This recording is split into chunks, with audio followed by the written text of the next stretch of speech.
Faz um joinha. Boa noite, estão ouvindo? Estamos escutando. Boa noite, boa noite. Eu acho que o pessoal ainda está entrando, mas para a gente ser fiel ao nosso horário, vamos dar início aqui a esse nosso primeiro encontro aqui, esse primeiro webinar, que foi assim muito planejado.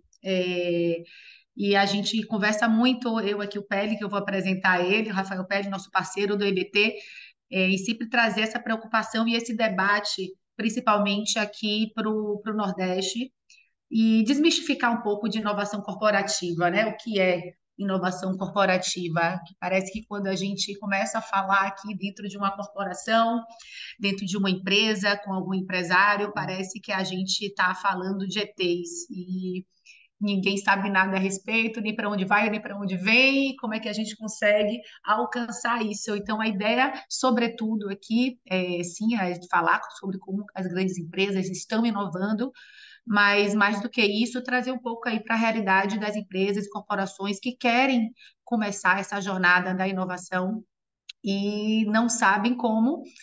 E por isso eu convidei, primeiro eu vou me apresentar, eu sou Lara Morel, sou líder de negócios aqui do Hub Salvador. O Hub Salvador é o ecossistema e cada vez mais, né, nichado e específico para a gente cada vez mais capacitar e preparar startups para o mundo dos investimentos e trazer, sobretudo, os programas de inovação corporativa para essa região. Né? Aí, junto com a EBT, a gente presta alguns serviços de consultoria dentro de inovação corporativa e a gente sente bastante essa dor aí da empresa, da corporação, sem saber como fazer, como lidar, quais são os resultados que podem acontecer a médio e longo prazo, né? Qual é o investimento inicial, enfim, fica tudo muito quando vai na conta, né, do empresário, ele quer saber quando ele vai ter o retorno do investimento dele. Então, vamos conversar um pouquinho sobre tudo isso, e para isso, grandes férias. Aqui com a gente hoje, Rafael Pelle, diretor de inovação, corporação do IEBT, Denis Balaguer, líder de inovação da IA para a América Latina, João Justo, gerente de inovação da Macroengenharia, e eu aqui para acompanhar essas feras e mediar um pouco esse papo. Vou deixar um pouquinho vocês se apresentarem. Muito obrigado pela presença de todos. Eu sei que está todo mundo aí provavelmente no caminho de casa. Se não quiserem ligar as câmeras também, tranquilo, mas no final eu quero ver as carinhas de quem participou com a gente aqui desse papo. Tá, vou passar a bola, vou deixar o Pérez falar, e aí em seguida o Denis e o João se apresentarem para a gente poder começar esse papo. Boa, Lara, obrigado. Boa noite, todo mundo. Sempre bom estar batendo, falando um pouco, né, e trocando sobre inovação corporativa. Acho que é um tema que, por mais que a gente tenha, né, muito conteúdo hoje e muita coisa legal, a gente está nessa jornada de aprendizado ainda, né, Lara? Então, acho que é super interessante, ainda mais aqui com o Denis e João, né, pessoas que eu super admiro, acompanho. Então, putz, super legal estar aqui com todas e todos vocês. Sou Rafael Pelli, lidero a área de inovação corporativa do EBT, como a Lara falou. No EBT a gente ajuda outras empresas a passar pelo processo de inovação a fim de gerar resultados, né? Hoje a gente trabalha com empresas como Nestlé, Carrefour, ArcelorMittal, Semig, entre diversas outras, para a gente ajudar um pouquinho a empresa a passar por esse processo e ter sistemas de gestão de inovação e metodologias de inovação eficientes a fim de gerar resultados. Além disso, a gente tem a Skin, que é uma escola de inovação, onde a gente forma pessoas para trabalhar na área de inovação corporativa. Então, esse é um papo que a gente está batendo direto por aqui, vai ser muito bom trocar com todo mundo que está aqui e a gente poder conversar um pouquinho, né? E quem estiver acompanhando depois também nessa gravação que a gente vai disponibilizar aí em todas as redes sociais, depois se quiser chamar a gente para trocar ideia, fica super à vontade. Vou passar a bola para o João aqui, de certeza que vai ser muito massa. Diga aí, Johnny. É demais, Pele, muito bom estar contigo, Lara, né? Obrigado pelo convite, Denis, prazer enorme, né? Conhecer estar com vocês. Pessoal, eu sou o João, caipira interior de São Paulo, né? Mas aí me naturalizando cada vez mais cearense, morando aqui nessa terra incrível, né? Hoje estou aí como gerente de inovação da Macroengenharia, né? E assumindo um desafio exatamente muito das perspectivas que a Lara compartilhou, né? A gente começando um movimento de inovação, dando mais força, mais tração, em uma empresa e um mercado, né? Que ele é bastante tradicional, né? A gente trabalha com engenharia de movimento, né? Muito na linha de içamento de cargas pesadas em engenharia pesada, né? Sejam obras, sejam operações complexas, com minas, siderúrgicas, enfim. Então, um prazer enorme estar com vocês, né? Compartilhar, trocar, ser provocado. Espero que a gente consiga agregar bastante. Passe para o nosso colega Denis se apresentar também. Obrigado, é um prazer aqui estar com vocês. Obrigado pelo convite. Bom, eu estou trabalhando com inovação corporativa há 20 e tantos anos. Eu brinco que eu trabalho com inovação corporativa desde antes de inovação ser modinha, quando a gente era os esquisitos, né? O que que é isso de inovação? E tive a oportunidade de trabalhar em dezenas de projetos, estruturações de área e tudo mais, e hoje eu tenho liderado aqui a área de inovação da EY, né, da Ernst Young, o que é muito interessante. Eu estou aqui nesse posto há 8 anos e é muito interessante porque a gente é uma empresa super tradicional, mais de 160 anos, serviços super conservadores, auditoria, impostos, consultoria, e eu lidero a frente de inovação interna, então transformar a nossa empresa para garantir a nossa perpetuidade, mas também atuando no nosso laboratório de co-inovação para fazer projetos junto com clientes de diferentes portes para todos os tipos de desafio de inovação. E é um gosto especial estar aqui. Eu sou carioca, hoje eu moro no interior de São Paulo, mas eu morei minha adolescência inteira em Salvador. Morei dos 8 aos 18 anos em Salvador. Então, fico super feliz de estar aqui podendo dar uma pequena contribuição para o ecossistema soteropolitano.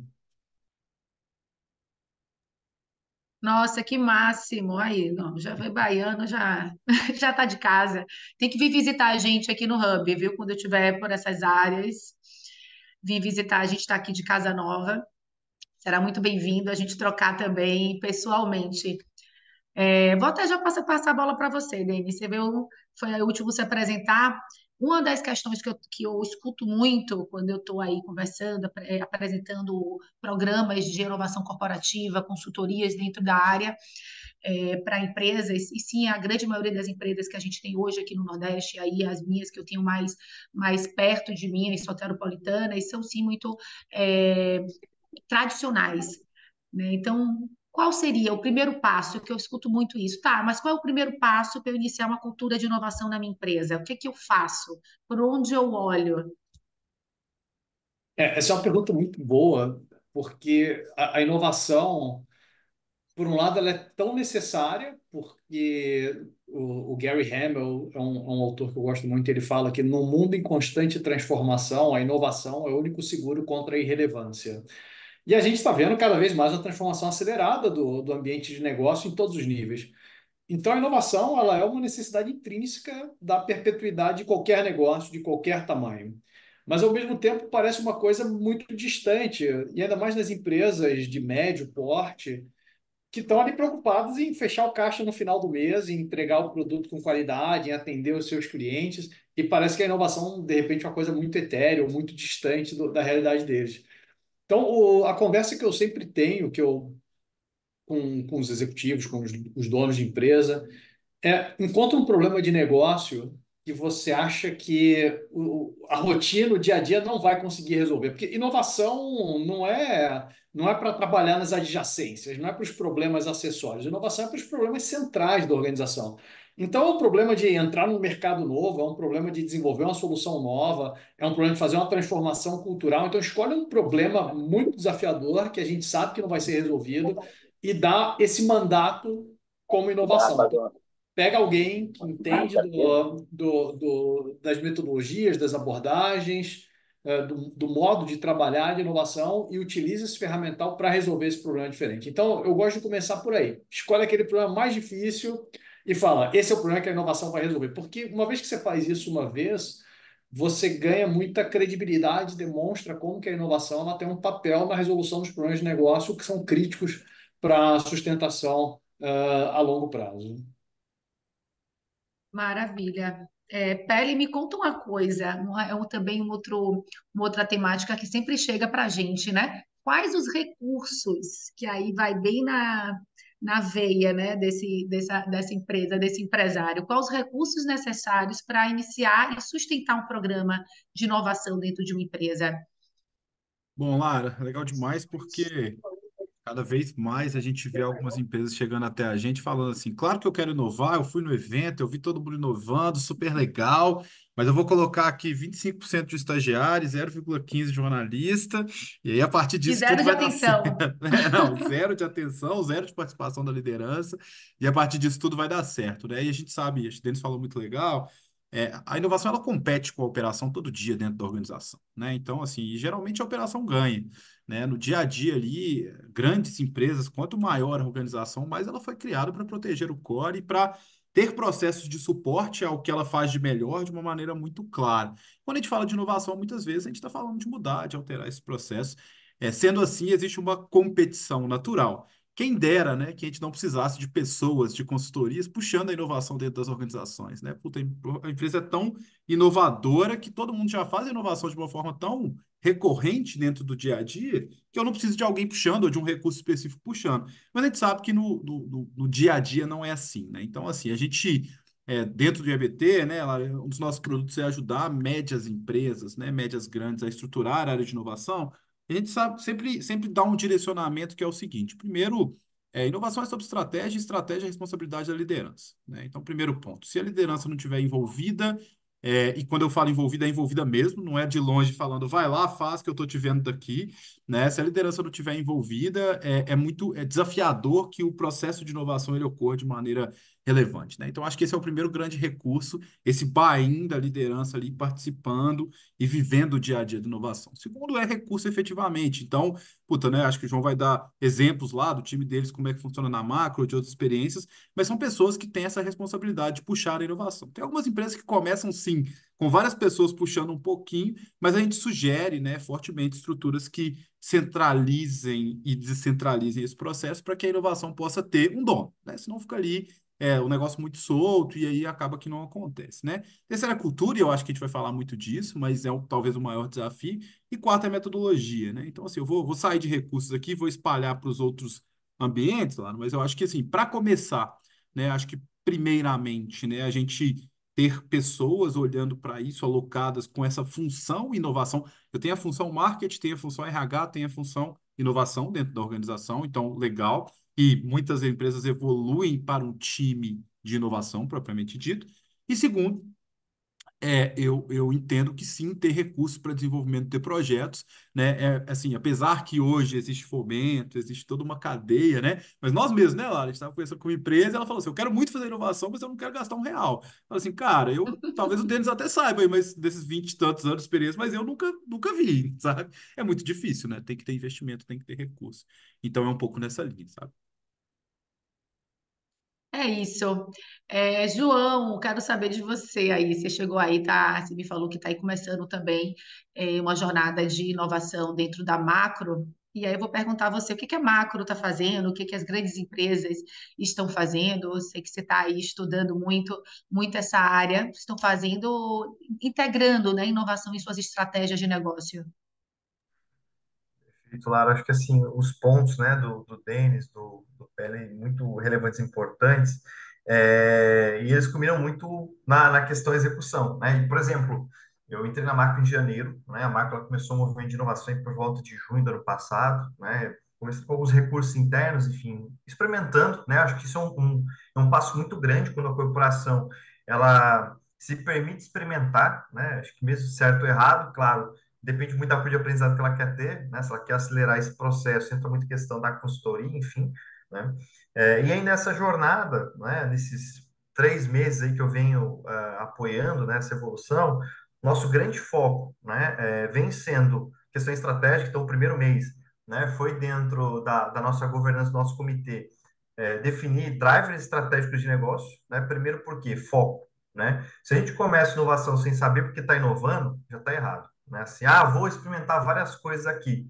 Não é o momento, né? Corporações que fazem esse movimento, elas têm um alto grau de maturidade, né? Tanto que cerca aí de 97% da inovação do negócio é incremental, né? Essa inovação mais dia a dia, que gera um impacto, que muda a rotina, e esse começar para experimentar algo, coisas, né? Assim, é complicado, por quê?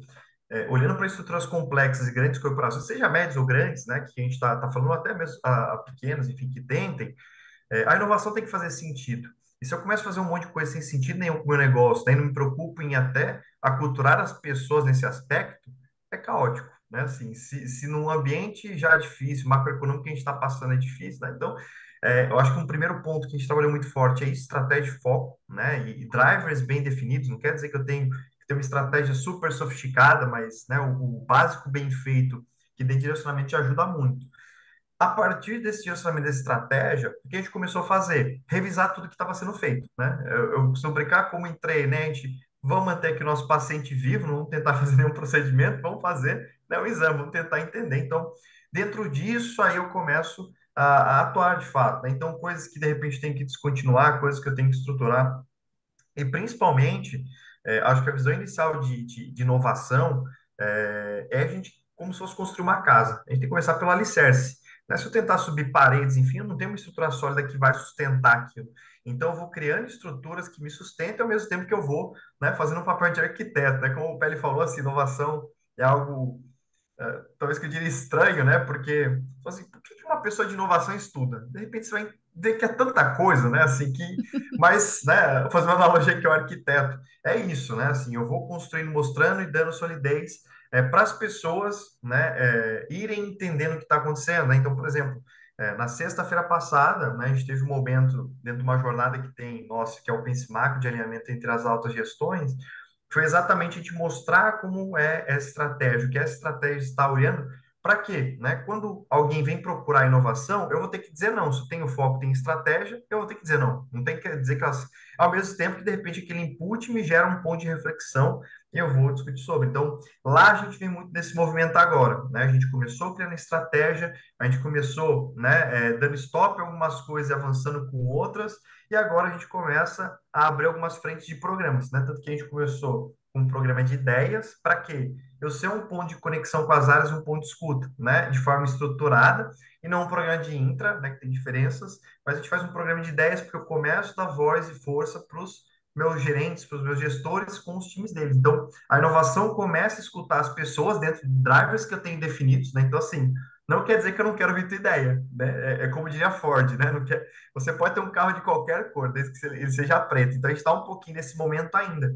Mas eu vou criando essas camadas de sofisticação para depois praticar, né, estruturas mais complexas de inovação, né? E vou sofisticando meu modelo. Hoje eu tenho ali um modelo de funil, hoje eu tenho um programa, mas né, em breve a gente vai começar a desenhar um framework, porque a estrutura começa a me pedir isso. Então, muitas vezes o que acontece é o caminho contrário, né? A empresa, ou até alguns casos, algumas consultorias, começam a dizer o que a empresa precisa, é que pelo contrário, né? A gente vai ditando um ritmo que a corporação vai começando a demandar mais da minha inovação, e a inovação vai começando a preparar as estruturas, né, transcrevendo a necessidade deles na realidade de inovação. Então, as pessoas começam a vir para o jogo. Foi até uma pergunta que veio aqui, né, como engajar a alta liderança, né? Eu vou dar uma resposta rápida até passar para os colegas aqui também, mas o primeiro passo é estar consciente, né? Acho que é um ponto bem importante nesse sentido, ela ter clareza e saber que inovação precisa de foco.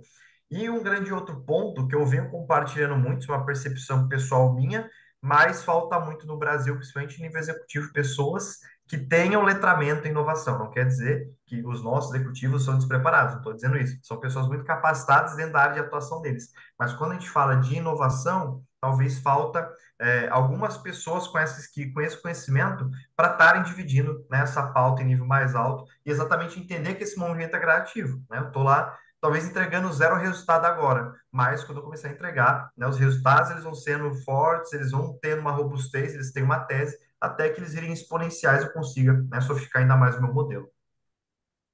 O pessoal que está aqui online com a gente, assim como a Aline já escreveu aí uma pergunta, se tiver pergunta, escreve aqui para a gente, tá? Que aí a gente coloca aqui na pauta para o pessoal responder, tá? A gente quer ver vocês interagindo. O bacana aqui é a gente tirar as dúvidas, sobretudo, né? Dentro da temática. Uma das coisas, assim, a fase de diagnóstico que você até levantou aí, que dentro de uma consultoria de inovação é a fase que demora mais, inclusive, né? É uma fase que realmente a gente precisa ali estudar o olhar para dentro dessa empresa, né? Diversos setores, os diversos departamentos, né? Escutar, entender, até para você ali estabelecer seus planos de ação e suas metas e lá na frente os seus produtos. É, mas o que eu queria puxar aqui também era uma outra pauta. O que eu gosto muito de trazer e usar como referências e exemplos o que hoje em dia tem impressionado dentro da inovação, tá? Alguns exemplos de empresas aí que conseguiram criar um produto inovador dentro da sua empresa e assim sim mudaram aí o cenário dela, ou de logística, ou de pessoas, ou de entrega, ou de tempo desse colaborador, enfim, diversos segmentos aí dentro da inovação. Queria perguntar, Macro, se a gente já tem alguma coisa desse sentido e se você traz alguns exemplos, e aí eu já chamo o Pele e o Denis também para me trazerem esses exemplos de de exemplos impressionantes dentro da área da inovação. Bacana.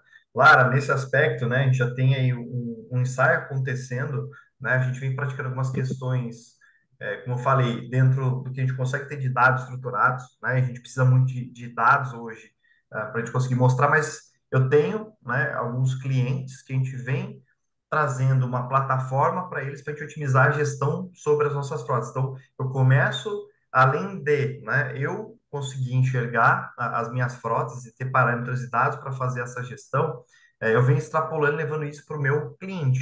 Por quê? Quando a gente fez um diagnóstico, e aí que entra a questão do foco, né? Para mim, um grande foco é a disponibilidade de frota, porque é isso que me gera faturamento, e ao mesmo tempo ter uma boa percepção do cliente. Então, a gente trouxe isso com uma dor interna, né, e está trabalhando, e o cliente, a gente notou que, né, o setor de engenharia, né, principalmente quando a gente olha engenharia pesada, ele ainda é um setor que não é muito inovador, né? E a gente notou que dentro dos nossos concorrentes, inclusive para a gestão, né, das operações dos nossos clientes, o que a gente estava fazendo, né, de certa forma, era novidade, né? Assim, os outros concorrentes, inclusive, não fazem, né? E isso é bacana porque eu tenho dois clientes hoje, né, e bem relevantes, ArcelorMittal e Vale, que a gente está entregando a solução. Hoje de manhã a gente teve uma reunião de alinhamento, a gente está ensaiando ainda, mas entregando soluções que são sólidas, e a gente já nota a percepção do cliente do quanto isso vem entregando valor para ele, né? Só de ter a visibilidade sobre a nossa operação e entender como que está a nossa dinâmica de frota, né? E agora o próximo passo para o roadmap, a gente começar a trazer dados, informações, por quê? Né? O grande salto no futuro, o sonho grande que a gente vendeu e está co-criando com eles, isso que é o bacana, né? Não é a máquina que sentou, eu e o João ali atrás do meu computador, com o meu time, montando. Eu estou dando na mão do cliente, ele está validando para mim, inclusive trazendo insights. Porque lá na frente, né, eu vou ter informações e dados sobre a minha operação, inclusive sobre a programação dele, que aí eu consigo aplicar camadas mais sofisticadas de informação com IA generativa para indicar onde estão os déficits e os gaps dele de operação, né? Então, eu começo a sofisticar o modelo, inclusive vou, né, doutrinando meu cliente, por quê? Ele vai começar a exigir isso da concorrência dele, né? Eu começo a subir o nível do mercado, então eu começo a trazer um diferencial competitivo, até porque a gente tem um movimento de aproximação muito forte da China, né? Alguns fabricantes chineses querendo operar no mesmo segmento que a gente no Brasil, e a gente sabe o quanto os chineses são competitivos, né? Então, ao invés de esperar eles virem, né, e eles serem esses grandes disruptores, né, desse comportamento, a gente vem trabalhando isso e, claro, também fazendo alguns ensaios em paralelo, né? Então, a gente já tem alguns ensaios de uso de IA generativa, né, principalmente em questões de controle de frota, então, monitorando alguns parâmetros para dois aspectos, né? Primeiro, eu consegui entender como que está o meu padrão de operação, e se esse padrão de operação, de alguma forma, ele não sobrecarrega meus equipamentos, meus ativos, né? Porque isso gera para mim quebras, que são manutenções corretivas, e manutenções corretivas de equipamentos, né, de grande capacidade, são, além de custosas, levam muito tempo, né? Isso, para mim, tempo é uma detração de faturamento. E eu consigo também trabalhar questões, né, de manutenção preditiva. Então, antevejo falhas, inclusive sugiro pontos ótimos de paradas para minha máquina, inclusive atrelando isso financeiramente, né? De, olha, eu tenho que fazer uma parada que não foi programada, e isso, né, essa parada ela levaria 3 dias, isso me custa X. Se tu não fizer essa parada, vai ter uma quebra Y que ficaria 15 dias parado, que custa Z. E aí, o que tu vai fazer, né?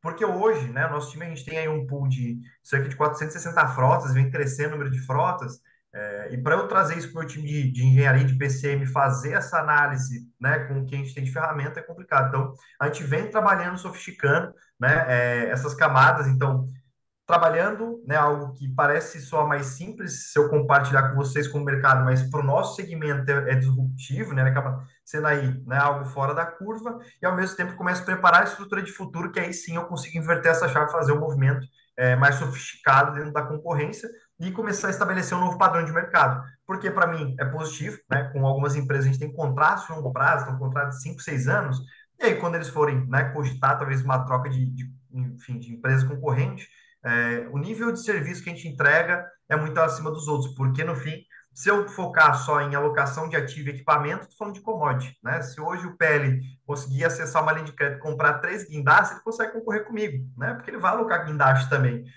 Então, isso é commodity, mas o que eu trago como camada, o que eu trago diferencial, é o que vai, né, fazer com que a gente sobressaia no mercado, inclusive, né? Por que não, olhando à frente, modelos mais sofisticados de inovação, eu posso trabalhar com questões de ventures, né? Novos negócios que podem surgir, enfim, ou trazer outras estruturas e ter, né, essa empresa atendendo a nossa empresa, inclusive atendendo o mercado. Então, é como a gente vem saindo alguns pontos, né, Lara, assim, muito de forma madura, pé no chão ainda, né? Como eu falei, não é um momento de ousadia e alegria, talvez que não seria o termo, né? Tentar coisas ali muito fora da realidade, mas, de novo, com a preparação muito clara e uma linha muito definida de roadmap do que a gente enxerga como potencial futuro. Mas tudo é como um Waze, né? Pode mudar a rota, pode ajustar ali, não tem problema. A gente entende, porém a gente tem aprendizado validado e métricas que nos mostram de fato qual o caminho que a gente tem que seguir. Massa, a gente tem uma pergunta aqui. Inicialmente, para que possamos definir uma boa estratégia em uma empresa, como podemos identificar, traçar ações para atingir melhores resultados? Diga aí, Pele, me conte. Boa. Primeiro, eu acho que só é importante, né? A gente separa estratégia da empresa e estratégia de inovação. Uma deriva da outra, né? Então, a gente tem estratégia organizacional, que vão ter elementos de inovação dentro dela, e eu tenho uma estratégia de inovação, que são as teses, rotas, caminhos que eu vou trabalhar a inovação dentro da organização ali efetivamente, né? Então, acho que ambas, né, sendo uma de outra, mas eu vou focar um pouquinho mais em estratégia de inovação aqui, que talvez seja o nosso tema. Primeiro, né, eu acho que é muito importante entender o momento da organização, então qual que é a maturidade atual da inovação, da organização e a maturidade daquele mercado, né? Então, a empresa se entender primeiro, entender o momento que ela está, é muito interessante isso, né? Depois que eu comecei a conviver com grandes empresas, que nem sempre isso é uma resposta óbvia, né? Você começa a conversar com 5, 7, 10 diretores, VP, superintendentes ali, cada um vai te dar uma resposta diferente de como que a empresa está hoje, qual que é o momento atual dela em relação à inovação e como que ela está frente ao mercado e ao negócio, né? Então, primeiro é a pergunta onde estamos e quem somos, né? Que a gente fala. Depois disso, é realmente quem que a gente busca ser no futuro. Então, puta, eu tenho teses que eu tenho que melhorar minha eficiência operacional. Então, eu sou uma empresa do setor siderúrgico, por exemplo, eu estou passando por um momento muito grande de competição com a China, eu tenho que melhorar minha eficiência operacional para eu tentar chegar próximo ali daquele valor de custo e margem efetiva. Pô, legal. Eu tô sendo. Tem um cliente nosso que é um caso clássico, né? Um cliente na área de telecomunicações, eles cobravam mais ou menos R$ 29.000 por mês por um satélite em longa distância, né? Em áreas remotas. E aí vem um tal de Starlink com um tal de Elon Musk, né? E cobra lá 899 e tem uma capacidade parecida. Então, esses caras, eles têm que olhar para o futuro de uma maneira muito mais com velocidade, né? Não dá para esperar tanto mais para fazer as mudanças necessárias, igual seria uma empresa do setor siderúrgico.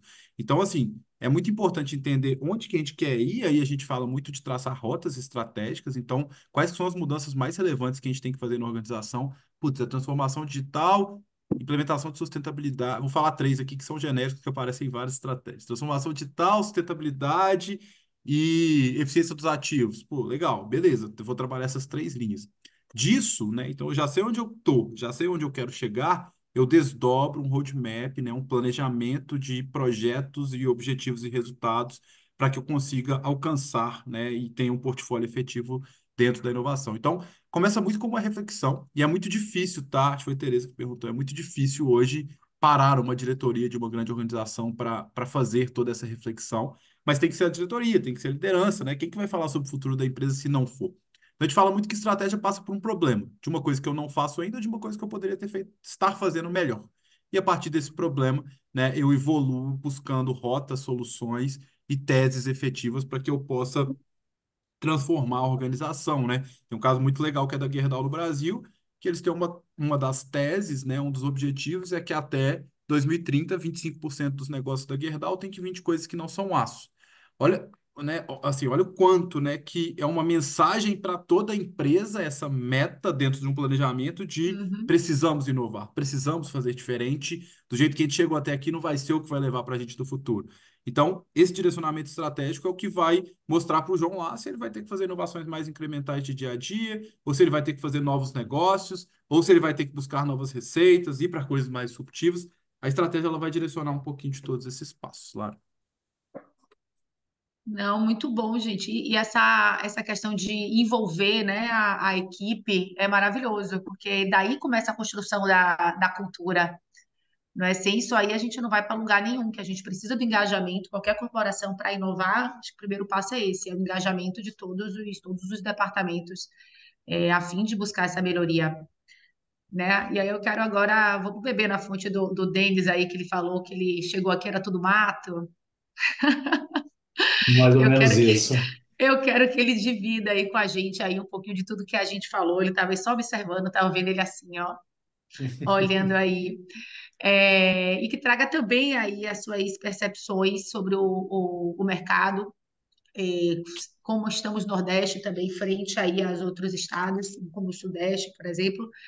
E qual é a dica? O que que você fala aqui para essas empresas? Como a gente pode começar nessa jornada e se deixar, né? Se deixar levar, envolver e entender que lá na frente, se a gente não começar hoje, a gente vai ter ficado para trás.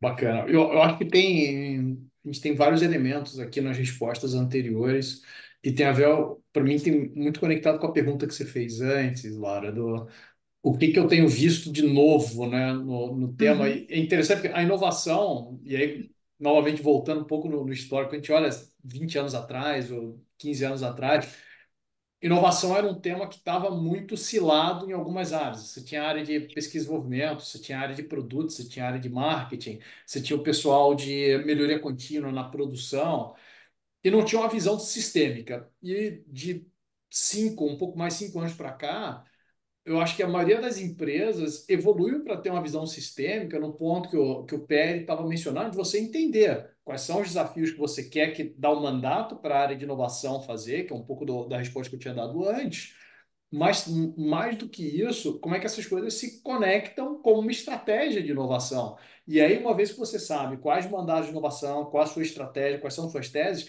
você começa a colocar no tabuleiro as suas forças, as suas competências que são específicas para aquela dor. Então, um programa de inovação para resolver um problema de melhoria de produtividade é um. As métricas são diferentes, as competências são diferentes, o próprio processo, mas se você pensar no processo, inovação no final do dia é execução disciplinada, né? Então, você tem que. É uma máquina de execução. Então, o jeito como você faz isso é de um jeito para uma melhoria contínua na fábrica e é de outro jeito você pensar em estratégia de engajamento de consumidor. Então, o que eu vi muito evoluir são essas visões mais sistêmicas de olhar a inovação como o principal componente ali para resolver as grandes dores do negócio. E o que eu tenho visto também, que é muito interessante, o João mencionou rapidamente, e que está muito na minha agenda, e em conexão com o que o Pele falou do exemplo da Gerdau, tem vários outros exemplos que eu gosto muito, que é realmente a inovação assim com esse mandato com letras maiúsculas de reinventar o negócio. Porque o grande desafio que a gente está vendo para muitas organizações hoje é que elas têm um legado que se refere ao porquê elas existem, mas não se refere ao como elas entregam valor. São coisas diferentes. Eu falo muito da nossa empresa, né? A gente é uma empresa de, entre outras coisas, de auditoria. Auditoria é o que eu faço, mas não é o porquê eu existo. Eu existo para assegurar credibilidade nas informações divulgadas no mercado. São coisas diferentes. A auditoria é um meio que pode ser que em 10, 15 anos não exista mais. Então, a pergunta que eu, como inovação, faço é: como é que eu vou garantir o meu legado, que é prestar esse serviço de assegurar a credibilidade das informações sem necessariamente fazer auditoria. Ou como que a Gerdau vai entregar o legado dela sem necessariamente fazer aço. Ou a Embraer vai entregar o legado dela sem fabricar avião comercial. Então, as empresas elas têm criado estruturas do que hoje a gente tem chamado de venture building, que são essas estruturas com o mandato de reinventar o negócio da empresa, criar um novo posicionamento que garanta a perpetuidade do legado.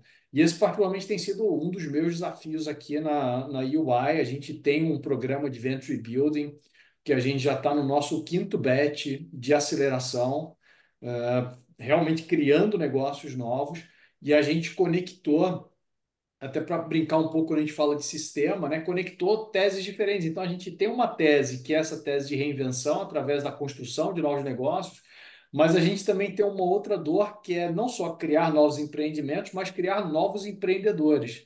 Então, nosso Venture Building é um Venture Building baseado em intraempreendedorismo.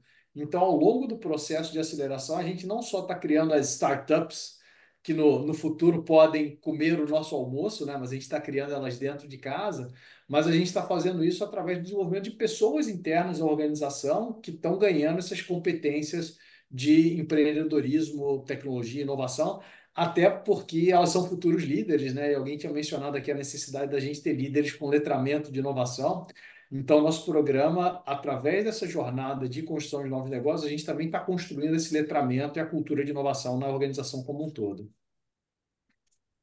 Nossa, isso é super importante. Aí a gente já vê a Ernest Young também, como você falou, aí já inovando já há muito tempo, já é um grande exemplo aí de onde podemos chegar, né? Mas assim, tá, estou inovando, comecei a minha jornada, e aí quero entender, né? Como é que eu traço essas metas, metas claras e mensuráveis, para eu entender aí como é que essa jornada, como é que eu acompanho essa jornada, como é que aí meu time pode ter essa noção aí de como a gente está indo. Eu acho que é super importante colocar metas claras. E como eu mencionei, inovação ela tem um lado assim da gente imaginar futuros possíveis e jornadas de transformação, mas ela tem que ser medida no dia a dia. E então acho que partindo do ponto que o Pérez falou assim, você tem um resultado muito claro que eu quero entregar, um desafio de negócio muito claro. E aí você desdobrar esse desafio em passos que são visíveis a partir do ponto que você está hoje. Então, daqui a um ano eu preciso ter entregue isso, ainda que não seja um produto novo. Por exemplo, você vai precisar construir uma competência tecnológica para entregar o produto que você quer para ocupar o mercado em 2 anos, em 3 anos. O primeiro passo talvez seja ter as pessoas, ou ter as equipes, ou ter a tecnologia. Então, desdobra essa meta grande em metas menores e aí mensura em jornadas mais curtas os avanços que você vai fazendo. E é super importante ter isso, porque eu particularmente já vi muitos programas de inovação não terem sustentação ao longo do tempo, porque eles não conseguiam demonstrar para o negócio o valor da entrega. Ficava desconectado, estavam fazendo um monte de coisa, um monte de POCs e um monte de protótipos, mas ninguém entendia por que aquele protótipo era uma entrega significativa, material para estratégia. Então, se você não consegue contar essa historinha de como as pequenas entregas são os passos que te levam até a consecução do teu objetivo estratégico, você vai ter um problema muito sério de sustentar a área de inovação. Então, essa narrativa, né, de como é que as pequenas entregas são o conjunto que te leva para o objetivo estratégico é super importante. E, naturalmente, falando a linguagem dos executivos. Você não, ainda que é importante o executivo ter o letramento da inovação, mas a gente tem que se comunicar com eles na linguagem deles. Então, a gente tem que estar falando de impacto na receita, impacto no bottom line, né? Na redução do custo, aumento da eficiência, ou captação de novos clientes, ou melhoria da qualidade, ou ocupação do mercado novo. Então, a gente tem que falar dos impactos da inovação no negócio. E aí, só complementando aqui, né, o Denis, Laura, acho que Venha. muito pertinente e relevante, né, o ponto que ele colocou, e isso vira uma estrutura para ti, né, você tocou no assunto cultura, para entender, inclusive, tá, quais elementos de cultura você tem que trabalhar para preparar o teu negócio para o futuro, nas pessoas. No nosso modelo lá que eu venho estruturando, né, acho que o Denis já colocou muito bem, a gente trabalha, né, com OKRs, enfim, cada pessoa trabalha, mas dentro dos OKRs, dos QRs, eu tenho muito bem vinculado ele com o meu roadmap. Então, os meus grandes marcos são os fins, né, dos meus KRs, que estão vinculados a números. E esses números são de negócio, né? Não é entregar 25 POCs, né? Não, isso aqui é métrica de vaidade, né? O quanto de fato que eu vou gerar de receita e resultado que demonstra que minha estratégia está sendo bem sucedida, que de fato a inovação está sendo virtuosa. E ao mesmo tempo, né, eu consigo amarrar, porque assim, né, os KRs, a gente vai fazendo as práticas, eles têm um certo tempo, né? Eles têm um certo prazo, mas no passar do tempo, hoje, né, eu venho focando muito mais no desenvolvimento do meu time e quem está mais perto, né? Então, é um grande radar, porque eu tenho mais contato. Mas ao mesmo tempo que eu vou desenvolvendo e letrando essas pessoas nessas skills, né, conforme eu vou arrojando, meu KR fica mais sofisticado, as iniciativas ficam mais sofisticadas e eu tenho esses disseminadores de cultura, né? E sempre trabalhando, acho que de novo, o Denis, né, pontuou muito bem, muito sabiamente, o alto nível, né? Então, basicamente, o executivo ele quer três coisas, né? Quanto vai custar, quanto que eu vou ganhar e qual é o risco. Então, eu tenho que falar a linguagem dele, né? E eu concordo muito com eles. Ao mesmo tempo que eu tenho que ter esse letramento de inovação, eu também tenho que ter nas pessoas de inovação um letramento executivo de negócio. Porque, apesar da gente falar, né, de coisas diferentes, talvez, num certo aspecto, a gente tem um senso comum em alguns pontos, né? Então, a estratégia de inovação, como o Pele bem colocou, ela se acopla na estratégia de negócio, ela é um impulsionador de resultado. Inclusive, de repente, um catalisador, porque eu consigo encurtar ciclos de captura de resultado, né? E mostrar que eu consigo ajudar na performance de busca de futuro, né? Como o Pérez colocou, tem uma visão em 2030, mas depende por iniciativas e por eu notar que minha estratégia está sendo performática, eu consigo, né, trazer aquele futuro de 2030 para 2028, que é muito como a inovação funciona, né? A gente é letrado a futuros, não futuro. Então, a gente vai imaginar vários futuros possíveis para criar eles. Então, toda essa somatização acaba sendo virtuosa, né? Porque eu olho para pessoas, vou olhar para processos e, no fim, também para tecnologias. Então, essa tríade, ela vai se correlacionando, né, com essa boa execução e com esses artefatos que me ajudam e me apoiam, né, para a gente conseguir demonstrar de forma clara os resultados e impactos da inovação no negócio, principalmente quando a gente está começando. Né? Porque, como ele falou, né, tem alguns gurus de palco que dizem que inovação é barato, que não sei o quê, enfim, né, inventam algumas histórias bem bacanas.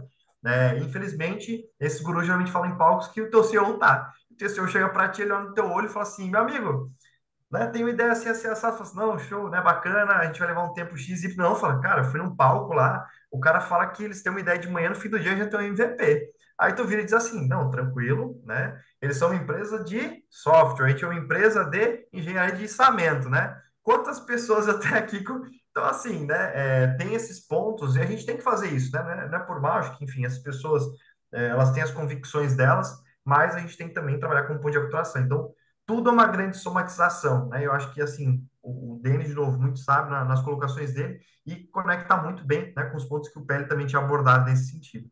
Nos últimos anos, Lário, só para puxar o último gancho, eu acho que talvez um dos principais pontos de mudança das áreas de inovação foi essa orientação a resultados, sabe? Antes a gente via um discurso muito no mercado, né? E aí eu falo dessa parte de inovação mais aberta, de assim, não, inovação tem risco, tem incerteza, então de vez em quando vai dar resultado, de vez em quando não vai dar. Muita gente utilizando ferramentas não tão legais, né? Eu falo muito que nosso ecossistema ele é adolescente, né? Então tá todo mundo aprendendo, mas no começo todo mundo olhava e falava, puta, não tem que dar resultado. Essa foi uma chave que virou, né? Assim, quando eu cheguei e essa escola nova é 100%, e que eu acho que é o mais legal de todos, e na Skin a gente fala muito sobre isso desde o começo da formação das pessoas, que inovação é resultado sim, do mesmo jeito que é risco sim, do mesmo jeito que é incerteza sim, mas, né, muita gente acha chato isso, né? Inovação é processo no final do dia, né? Um processo bem repetido, bem executado, bem acompanhado e bem metrificado. As organizações que eu conheço hoje no Brasil e no mundo, né, que a gente tem conversas que são mais eficientes em fazer inovação, são organizações que dentro desse portfólio, né, desse pool de potenciais ideias que surgem ali dentro, elas conseguem idear e provocar a ideação de uma forma muito boa, testar essas ideias de uma forma muito eficiente e escalar essas ideias de uma forma muito eficiente. Parece super simples falando, mas é difícil pra caramba, porque dentro de todo esse processo existem subprocessos ali necessários e ferramentas que são necessárias. Então, Então, assim, acho que se tem alguém aqui que está aqui hoje, talvez tendo primeiro contato com o tema, etc., acho que é muito legal falar que puta, inovação é ciência no final do dia, né? A gente fala muito em EBT, engenharia de inovação, né? Para quebrar o misticismo completamente, justamente por causa disso, porque é processo e processo é o quê? Input, execução, saída. Input, execução, saída. Não tem muito para onde fugir disso, né? Então, no final do dia, e acho que essa parte de metrificar é uma coisa que a gente está evoluindo muito, né? A gente via antes, assim, programas de inovação de sucesso, foram programas que geraram 250 ideias. E aí você levantava a mão e fazia uma pergunta, mas quantas foram implementadas? Quais os resultados para o negócio? E aí você ouvia só CRI, CRI, CRI, CRI, né? Geralmente a pessoa fugindo da resposta. Hoje a gente tem um pouquinho mais, né? Assim, estava com o Renato Xavier da Dexco sexta-feira passada, ele estava me contando lá que o programa de intra deles, no último ano, gerou 22 milhões de reais para a organização. Pô, puta, legal, resultado demais. A gente tem Zé Delivery, né, que é uma venture criada dentro da Ambev, bateu 1 bi de faturamento esse ano. Puta, legal demais. É mais ou menos desse tipo, né, de resultado efetivamente que a gente está falando, que são resultados de negócio e essas mudanças, né? A gente fala muito sobre inovação. Tem uma pergunta muito legal ali no chat, eu vou passar a bola para você, Lara, de novo, mas só para concluir, a gente fala muito dessa inovação, que são mudanças que geram resultados, mas que têm que ser palpadas em resultado fim. E resultado fim é resultado fim para o negócio, efetivamente, para o dia a dia do negócio, e não métrica meio, que é número de ideias, número de eventos, número de post-its colados na parede, número de cafés tomados, ou seja lá o que for. Né? A gente é um Ô, pouco mais Peri, já, pragmático. já, já puxo para você aí essa pergunta. Cadê, ó? Eu não estou Boa! conseguindo ler direito. Boa, deixa eu Cadê? Como pegar CEO de aqui. startup. Massa, vamos lá. O Jonathan perguntou aqui para a gente, né? Como CEO de uma startup inovadora em Portugal, buscamos reinventar a apresentação de projetos arquitetônicos com realidade virtual. Massa, mercado super tradicional. Frequentemente enfrentamos resistência do mercado. Vocês têm dica para superar essas barreiras e comunicar efetivamente o valor da inovação? Cara, assim, vou falar da minha parte, e acho que vai ser bom ouvir, né, João e Denis aí também, porque essa percepção de para quem está do outro lado, né, para a pessoa empreendedora, eu acho que é super relevante. Mas assim, vou ir no mais básico, que é, puta, é saber entender muito bem qual a dor você está solucionando dos potenciais clientes, muito mais do que a solução, né? Então, puta, legal, projeto arquitetônico com realidade virtual, ok, mas qual que é a principal dor, né, que essa atende? Puta, é a dor de quem. Tô chutando aqui, tá, Jonas? Só para dar os exemplos aqui, passar a bola também. A gente vai, acho que até 8 aqui, então, para a gente ir caminhando. Mas é a dor de quem não pode visitar o apartamento à distância, é a dor da pessoa que tem, sei lá, uma desabilidade, não consegue chegar até, é a dor de tempo. Qual que é a dor principal? E qualquer processo de venda e comercial, né, ele tem que ser muito baseado em identificar muito bem as dores e trabalhar muito bem as dores. Eu estava do lado da Corp e eu estava, né, efetivamente do lado de uma corporação e era super impressionante assim como que as startups vinham falar com a gente e não se preocupavam em falar sobre nossas dores, né? Realmente chegar e imputar um produto e puta, é esse produto e pronto, é a visão computacional que voa, que não sei o que, beleza, mas me ajuda a entender qual que é o problema de negócio, como que você conhece do meu negócio, como que você entende do meu business, né? Então, bom, na minha percepção aqui de quem já viveu do outro lado da moeda também um pouquinho, acho que é um pouco nessa linha, tá? Mas diga aí, João e Denis, por favor. Cara, você foi no ponto-chave, que quem define valor é o cliente, não é a gente que está vendendo, né? Então, não tem outro caminho que não seja conversa com 50 clientes e descobre onde é que está a dor ali, porque a inovação é sobre o problema que você resolve, não é sobre a solução que você tem.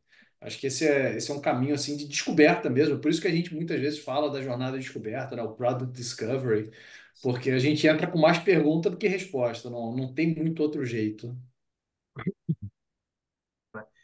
Vou chover no molhado, concordo demais, né, com o Rafa, com o Denis.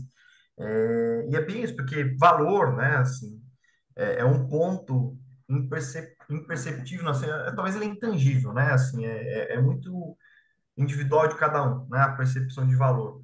Então, eu acho que você tem que explorar muito bem, né, esse comportamento, essa visão do teu cliente, porque, inclusive, né, tu vai entender nicho, tu vai entender algumas questões, de como tu faz, porque, assim, comunicar valor é difícil. Você consegue despertar o interesse de alguém para olhar para a tua marca, para o teu produto e ter mais atenção, né? Então, por mais que eu tenha, né, a proposta de valor, né, por exemplo, talvez perguntar para o pessoal aqui, um ou dois saibam qual é a proposta de valor do Spotify, porque Spotify, ele entrega o valor, né? Algumas empresas entregam o valor, não precisa ficar gritando. Mas quando tu fala proposta de valor dos caras, faz todo sentido, né? Que é tua vida com trilha sonora. É o que eles entregam, né? Então, muita gente fica preocupado, né, nessa comunicação, né, que soa até com modelos antigos de venda, que é uma venda muito pontual e forçada, né, e deixa de fazer relacionamento, que é o que o Pele colocou, né? A gente esquece muito disso. Quando eu me relaciono, quando eu vou entendendo, que aí entra na linha também do que o Denis muito bem pontuou, né, de fazer um bom discovery, de fazer um bom processo de empatia, né, porque, infelizmente, hoje, né, quando a gente fala de, né, processo de empatia, o pessoal, não, então, não, tem um mapa de empatia já. Não, estou falando de mapa de empatia, estou falando de relacionamento, né, de fato, gerar boas percepções. Então, talvez, né, acho que esse é o ponto mais importante, né, o valor não é o que eu comunico, é o que eu entrego. Né? E quando você consegue despertar alguém para você conseguir entregar teu produto e de fato gerar aquele valor, aí tu vai gerando esse vínculo, né? E aí, claro, depende muito do teu modelo, né? Se ele é mais focado em recorrência, enfim, para tu entender qual que é o caminho para tu conseguir fazer os ciclos de demonstração de valor e gerar de fato o que é importante para o negócio, né? Fluxo de caixa. É uma dor compartilhada, né? Acho que todo mundo que está dentro desse mundo de trazer a inovação para ser uma coisa muito mais fácil de a gente debater, né? A gente aqui, a gente sabe o trabalho de formiguinho que a gente faz no Nordeste, né, Pele? De trazer essa cultura, de trazer conversas, de fazer, por exemplo, um webinar desse acontecer e a gente querer que as pessoas integrem, se encorajem, né, e estejam aqui presentes para entender um pouco mais. É sempre um esforçozinho, é a gente plantando aí essa sementinha para nesse processo aí que você tá, que eu tô também, de a gente vender inovação, né? De a gente fazer isso realmente ser um negócio para as corporações, para as empresas. Quero trazer aqui, né, antes que acabar aqui o nosso tempo, porque inovação também não é só essa parte boa, né? Não é só o doce da brincadeira. Então, o que é que eu queria, né, perguntar a vocês, como é que a gente cria um ambiente, né? Aí eu acho que também vai um pouquinho dessa pergunta, desse ambiente que encoraje, né, você experimentar, inovar, né? E aprender com as falhas durante o processo, que sim vão existir falhas, é um processo lento de experimentação.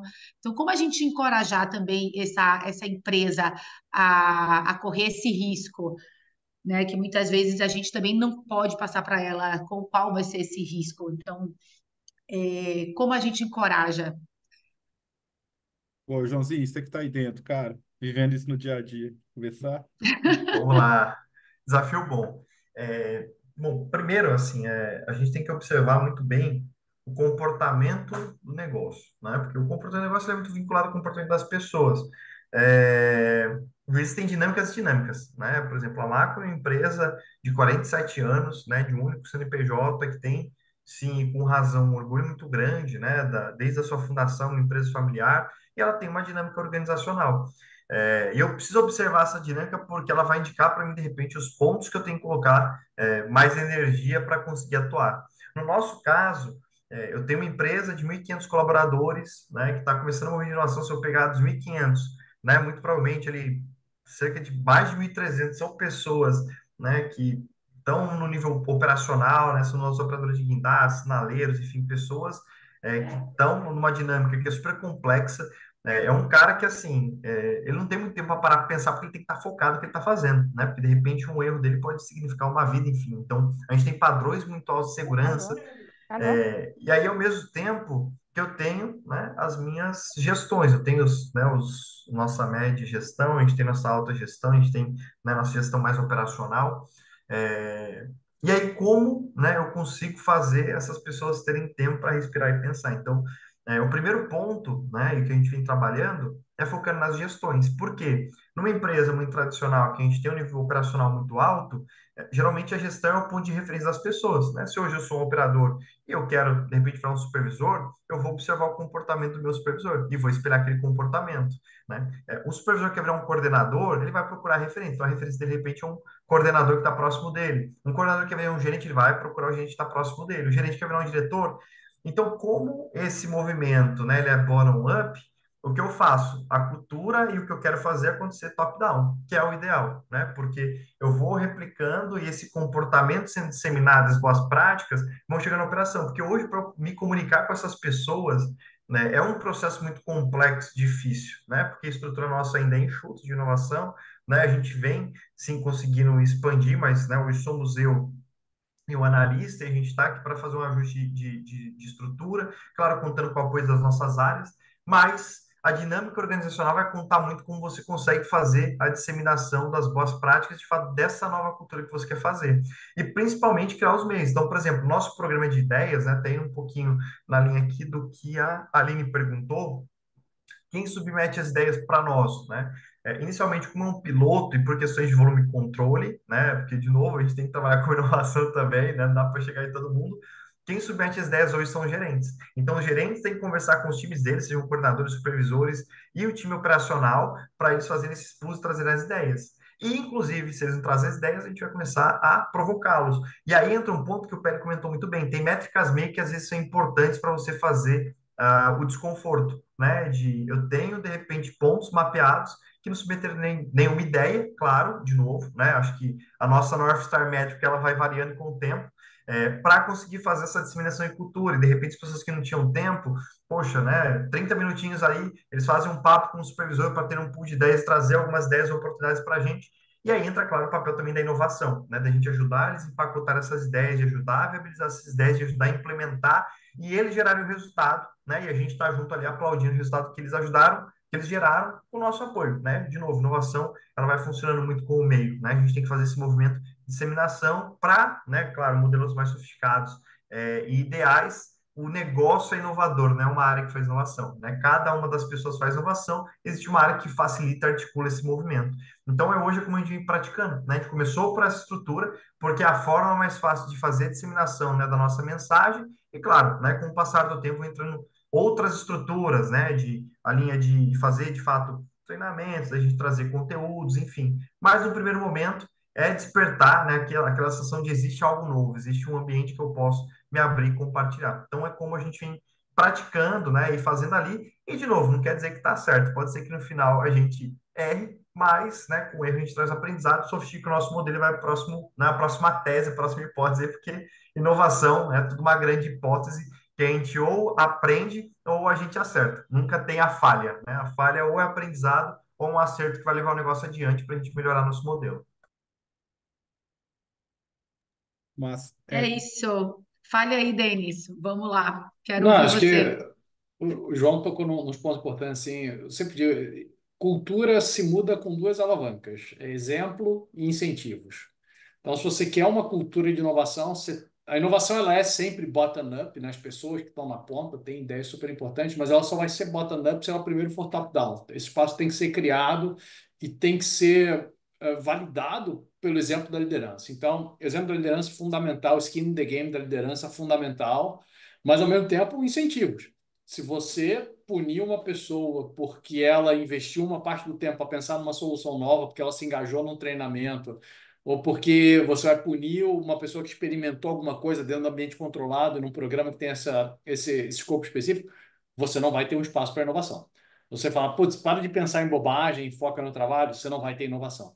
Então, faz parte do trabalho da área de inovação focar nisso, em garantir que você tem um exemplo muito claro, top-down, da autoliderança, e que as métricas de negócio, os incentivos específicos, né, as métricas de sucesso pessoal de cada pessoa da organização estão atreladas a métricas importantes do programa de inovação. Pele, quer aí finalizar aí também com sua resposta? Mas o papo é muito bom, né, gente? Sim, acho que puta, são temas aqui que a gente está discutindo, né, nas pô, maiores organizações do Brasil e existem dúvidas, né? Mas eu acho que vou ser conivente aqui com os dois, né? No final é sobre símbolo e referência, né? O Denis falou outro termo, mas no final é muito sobre e principalmente quando a gente fala de trabalhar a liderança, como que você mostra que outras organizações estão tendo resultado através desse processo? Claro. Né? E como que a gente identifica um ou dois ou três projetos ali que são legais, que a gente consiga executá-los, né, para que eles geram resultado. Eu ouvi esses dias do Danilo Silmbata, que é um cara que eu admiro muito. Ele falou, a inovação e cultura de inovação é sobre ter um sistema que funcione muito bem. Que a partir do momento que você tem um sistema que funciona muito bem, as outras pessoas vão querer participar, né? É muito mais além dos treinamentos, das capacitações, da motivação. É ter um sistema que funcione muito bem. Então, no final do dia, né, Lari, acho que essa conversa vem com. É legal que a gente, sem combinar aqui, mas a gente compartilha a visão, né, nós três aqui, que inovação, e por isso chamam sistemas de gestão da inovação, né, justamente, porque ela vem através de um sistema que funciona muito bem, através de processos que envolve, claro, né, da posição de pessoas como o João aí, muita resiliência, muita persistência, muita paciência, porque não é fácil. Mas quando os resultados vêm, com certeza é muito legal, é muito impactante, é muito massa, né? A gente teve um cliente nosso agora aí no final do ano passado, que a gente rodou um projeto com eles, que chegou a aumentar, né, a receita de um produto específico em 9%, assim, casa de dezenas de milhões de reais. E é muito massa, assim, sabe? É muito massa ver que você fez a mudança, ver que você provocou a mudança dentro da organização, independente do tamanho que ela seja, que muita gente duvidou, que muita gente falou que era impossível. Na hora que sai, dá um gostinho super especial também. Então, eu acho que é claro, né, um convite para todo mundo aqui, também para as diversas empresas do Nordeste que têm muitas oportunidades, assim como no Brasil inteiro, de como que a gente pode cada vez mais estar implementando sistemas eficientes que geram resultados para as organizações. Valeu, gente. Que a gente tenha, né, mais e mais esse sabor, esse gosto aí de a gente ver acontecer a inovação nas empresas e elas se realizando, né, pelo lado aí de crescimento a longuíssimo prazo e tá lá na frente e, obviamente, aí financeiramente também. É isso, eu queria agradecer muito. Estamos certinho no nosso horário. Muito obrigado aí a todo mundo que esteve com a gente aqui, que participou, que mandou perguntas. A gente vai deixar salvo, depois a gente vai compartilhar aí nas redes sociais para quem quiser assistir, quem não pôde entrar. A gente teve cerca de quase 60 inscritos, mas eu acho que o pessoal não conseguiu entrar, então eu vou deixar disponível para poder eles assistirem e vocês também reassistir. Teve aqui muita conversa boa, muito conteúdo importante, e a ideia é que a gente sim continue fazendo esses encontros e a gente desmistificando, né, essa inovação e a gente traga aí à luz dentro dessas empresas o quão importante é começarem nessa jornada, principalmente começar a se aculturarem, né, dentro da inovação. Obrigadão, João. Obrigada, Denis. Obrigada, Pele, parceiro. Vamos super juntos, pessoal. Obrigado, viu? Abraço, boa Valeu, noite para todo pessoal. mundo. Valeu, tchau, Boa tchau. Valeu, noite. gente. Obrigado Obrigada a demais. todos. Conto com Tchau, tchau. vocês. Obrigado.